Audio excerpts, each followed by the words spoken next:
Pemirsa, pemargin revitalisasi ekosistem ring pasisi saking kuentenang lelu patut gigelis kemargian. Revitalisasi matetujon antuk lestariang ring sajeroning pelemahan saking krama. Kantos mangkin wewidangan pesisi kantun akeh ngarepin pikobet indik kewentenan lelu utamanyane lelu plastik. Kewentenan lelu plastik raw mangkin nenten wantah nyemerin ring sajeroning pelemahan nanging sida ngawinang baya majang ekosistem saha biota laut. Pungkuran samian angge kaabdiang antuk sinarengan ngicienin pemargi ritat kala ngarepin pikobet inucap mangde kahanan pesisi sida rajak lestari taler nyokong kauripan krama pamekas ring wewidangan pesisi kaje. Sile tunggil perguruan tinggi ring Bali sane madue jurusan kelautan taler nyarengin ring sajeroning pemargin inucap melarapan antuk nyaga kelestarian hutan mangrove.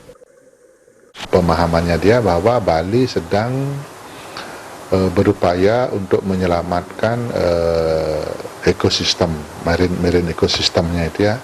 Nah, bagaimana agar di laut Bali itu tidak lagi ada sampah plastik, karena dengan sampah plastik yang menebar begitu banyak ke laut itu menyebabkan biota laut itu terganggu. Bukan hanya terganggu, tapi sampai bisa menyebabkan punah gitu ya. Bagaimana kita betul-betul melakukan konservasi terhadap ekosistem laut atau marine ekosistem, dan juga barangkali ini harus terkoneksi juga dengan hulunya. Itu kan hilirnya semua di laut, tapi hulunya ini menjadi perhatian kita. Nah, sehingga kita berangkat dari hilir dulu untuk nanti bergerak ke hulu, apa yang kita harus lakukan. Rauh mangkin wewidangan pesisi ngamolihang ulang uratian saking pemerintah. Kuentenan makudang program sampun kedap-dabin utamanipun saking bidang hukum miwah sosial mangde ekosistem ring pesisi sida kelestariang. Komang Yuda, Bali TV.